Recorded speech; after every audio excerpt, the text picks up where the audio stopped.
안녕하십니까. SPM 리서치의 김영재입니다. 시장이 굉장히 빠르게 움직이고 있죠. 자극적인 뉴스도 많이 나옵니다. 개별 산업 쪽에서 나오는 이슈도 그렇고요. 오픈 AI가 추진하는 스타게이트 얘기도 그렇고요. 또 통화정책회의하고도 연결이 돼서 시장이 좀 빠르게 움직입니다. 나스닥 같은 경우 이런 변동성 쫓아가기가 쉽지 않죠. 중기 하락 추세 돌파하고 눌렸다가 700포인트가 단기적으로 움직이는 그런 모습 나타나고 있습니다. 지금도 통화정책 관련된 얘기가 나오면서 통화시장이 급변하고 있습니다. 다음 주에 FOMC 회의하고 ECB 통화정책 회의 일정으로 연결이 됩니다. 벌써부터 통화정책 얘기가 여기저기서 나오고 있고 또 유로존 쪽에서는 스위스 다보스 포럼이 열리고 있어서 얘기가 또 계속 나오고 있습니다. 오늘 ECB 라가르드 총재 얘기 또 말씀드려야 될 것 같아요. 자산시장이 이제 본격적으로 통화정책 일정 속으로 들어가고 있다. 이렇게 보시면 될 것 같아요. 너무 많은 뉴스가 빠르게 반영이 되고 있기 때문에 올해는 변동성이 아주 클 것이다 이렇게 생각을 했었는데 그래서 영상을 좀 자주 만들어서 시황을 좀 강화하면서 소통해야 되겠다 그렇게 말씀을 드려왔었는데 생각했던 것보다도 상당히 빠르게 많은 얘기가 나오고 있습니다. 오늘도 소식들을 좀 정리해가면서 자산시장 흐름 점검해 보도록 하겠습니다. 통화정책 쪽을 먼저 보겠습니다. 환율 쪽이 급하게 움직이고 있고 또 다보스 쪽에서도 얘기가 나올 것이기 때문에 이쪽 점검 먼저 하겠습니다. 다보스 포럼 일정이 이번 주 일주일입니다. 포럼이 여러 가지가 있죠. 우리가 흔히 알고 있는 게 잭슨홀 미팅 같은 경우가 8월에 있고 그보다 좀 앞서서 포르투갈 신트라에서 ECB 포럼이 있고요. 그리고 연초에는 이 다보스 포럼으로 시작하죠. 대표적인 세미나다 이렇게 생각이 됩니다. 경제 관련된 얘기뿐만이 아니라 정치 관련된 얘기도 나올 겁니다. 올해의 주제는 인텔리전트 에이지, 지능형 시대 이렇게 번역이 되는데 결국 또 AI죠. 지능형 시대의 협력 방안, 이것이 올해 주제고요. 오늘 밤엔 이분 또 나옵니다. 트럼프 대통령. 그래서 오늘 밤엔 더 관심이 가는 거죠. 경제 쪽에서 보면 관세 얘기가 또 나올까. 그리고 정치 쪽에서 보면은 우크라이나 러시아 전쟁 같은 얘기, 그리고 이스라엘하고 팔레스타인하고 관계에 대해서 또 얘기가 나오나, 휴전 상태에 대해서 또 자세한 얘기가 나올까, 추가적인 얘기가 나올까 관심이 가는 것이고, 중국 얘기는 빼놓을 수 없는 것이고요. 이 와중에 ECB 관련된 얘기가 들어오고 있습니다. 라가르드 총재가 유로존 인플레이션이 안정되고 있고 경제 활성화를 위해서 완화적인 정책을 생각해 봐야 된다 이런 얘기가 나오니까 확대 해석이 되고 있습니다. 이제 ECB의 금리 인하가 슈퍼 사이즈가 된다는 얘기입니다. 올해 상반기에 125bp 금리 인하를 한다는 것이죠. 125bp면은 25bp씩 5번이 되는 것이고 상반기에 그런 식이 된다라고 한다면은 50bp나 75bp 인하도 포함될 수 있다는 얘기죠. 당연히 통화시장 쪽에 영향을 미칠 수밖에 없는 재료입니다. 유로 약세를 만들 수 있는 그런 재료죠. ECB 통화정책회의는 좀 시간이 남아있는데 다보스 포럼 때문에 이 얘기가 나오겠다 이렇게 보시면 될 것 같아요. 그리고 산업 쪽의 얘기, AI 산업이요. 스타게이트 관련한 얘기는 빼놓을 수가 없을 것 같아요. 그래서 올해는 자산시장에 대해서 이런 얘기가 나오고 있죠. AI 쪽에 집중을 하거나 미국 10년물 금리가 4.5% 넘어갔을 때 국채 쪽에 또 신경을 써야 된다. 그래서 AI냐 국채냐 그것에 대해서 고민을 해야 된다라는 게 큰 주제다 이렇게 해석하는 경우도 있죠. 그리고 금리가 AI 관련된 산업들 주가에 영향을 많이 미칠 수가 있는 것이고요. 어닝 관련돼서 AI 쪽이 핵심인데 비교가 되는 것이죠. 어닝이 많이 상승해서 투자 메리트가 살아나야 된다는 것이고요. 국채 금리가 너무 높기 때문이죠. 이 둘의 상관관계는 앞으로도 계속 거론이 될 거다 이렇게 봐야 될 것 같아요. 금리가 확 떨어지지 않는 한. 트럼프 대통령 취임식 때 제가 이 말씀 드렸었죠. AI 핵심 인사들이 다 참석을 했다라는 그 얘기요.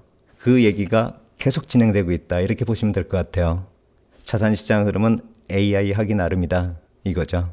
그리고 이 스타게이트 관련돼서 여러 가지 얘기가 나오고 있죠.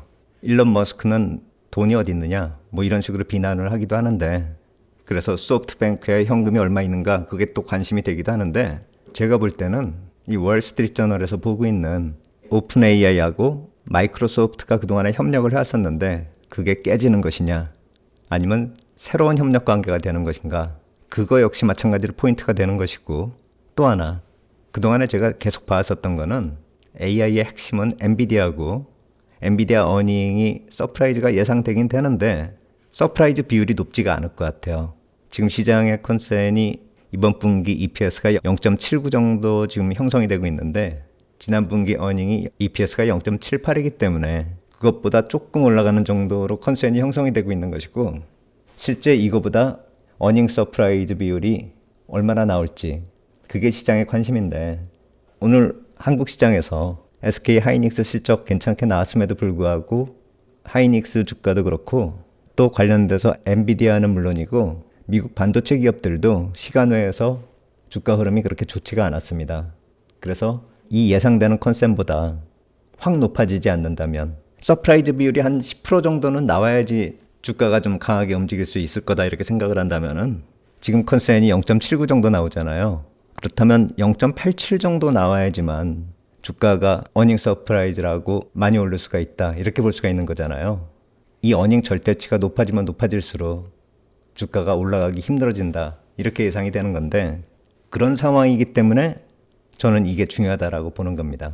이제 엔비디아뿐만이 아니라 AI 산업에 포커스가 될 만한 재료들이 좀 다각화가 된다라는 관점에서 오로지 엔비디아만 봐왔던 그런 상황이 브로드컴으로 좀 확산이 됐다가 이제는 좀 더 확산이 될 수 있는 게 아닌가. 그렇다면 시장의 부담이 좀 덜어지는 거죠. 그 관점에서 이 스타게이트를 좀 봐야 되지 않을까 그 생각이 듭니다. 그래서 AI 쪽은 관심이 좀 확산이 되고 다양화될 수 있는 그런 쪽을 좀 봐야 될 것 같고 통화정책 관련돼서 이 금리 쪽은요. 4.8%대까지 올라서 좀 긴장하던 그 상황에서 지금 4.5%대까지 내려왔잖아요. 그리고 ECB 쪽에서 저런 재료가 나오면은 달러 강세 나오면서 금리도 좀 올라갈 수 있는 그런 모습인데 거기에 BOJ 통화정책 회의가 또 추가될 겁니다. 내일요. 그렇다면 이 레인지 안에서 달러 흐름도 박스권 거기에 따라서 금리도 4.5에서 4.65 정도의 박스권이 이루어지면은 패턴상으로 오른쪽 어깨가 만들어지는 그런 모습으로 이해할 수 있죠. 그러면 이번 통화정책 회의 지나고 나서 이런 식의 좀 흐름이 나타난 다음에 본격적으로 안정되는 흐름이 나타날 수 있는가? 패턴상으로 보면 헤드앤숄더 이렇게 볼 수가 있는 거잖아요. 물론 금리를 이런 식으로 줄긋게 하는 거는 좀 바보 같은 일이다. 제가 말씀을 드리고는 있는데 재료 흐름상으로 놓고 보면은 이런 모습도 가능하지 않을까? 한번 생각해 볼 필요가 있다라는 것이죠. 22 라가르드 총재의 X를 보면은 오늘 다보스 포럼에 참석해서 스피치를 할 것이다 라는 그런 얘기하고 있는데 이미 시장에 어느 정도 반영이 됐단 말입니다. 무려 125bp 이나요. 그렇다면 추가적인 흐름보다는 이제 시장에 녹아들고 어느 정도 반영이 되면서 달러 쪽 강세도 일단락 됐다고 볼 수도 있는 것이죠. 이렇게 올라왔기 때문에요. 그래서 약간씩 빠지고 있는 모습이 나타나고 있는 것이고요. 이 12쪽이 달러 강세의 요인이 된다라고 한다면은 BOJ 쪽이 달러 약세의 요인으로 엔화 강세 요인이 될 수 있으니까요. 그게 바로 오늘 내일이죠. 재료가 복합적으로 작용이 되고 있기 때문에 어느 하나의 흐름만 볼 수가 없는 것이죠. 그러다 보니까 이런 변동성이 나타나는 것이고요.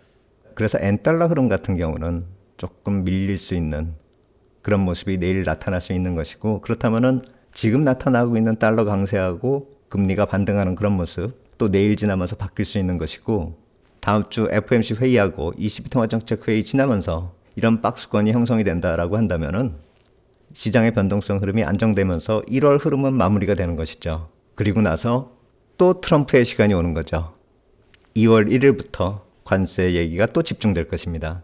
이 관세 얘기 관련돼 가지고는 지금은 카나다, 멕시코 얘기가 먼저 나온 상태고 2월 1일부터는 중국이 포함된다 이런 얘기 나오고 있는데 아시아 쪽에서는 중국만 해당되는 얘기가 아니죠. 이 서프라이 체인을 보면은 베트남이나 인도 쪽도 연관이 되는 것이고 우리나라도 당연히 그 서프라이 체인 안에 포함이 될 수밖에 없는 거죠. 중국만의 얘기가 아닙니다. 상당히 복잡한 얘기가 될 겁니다.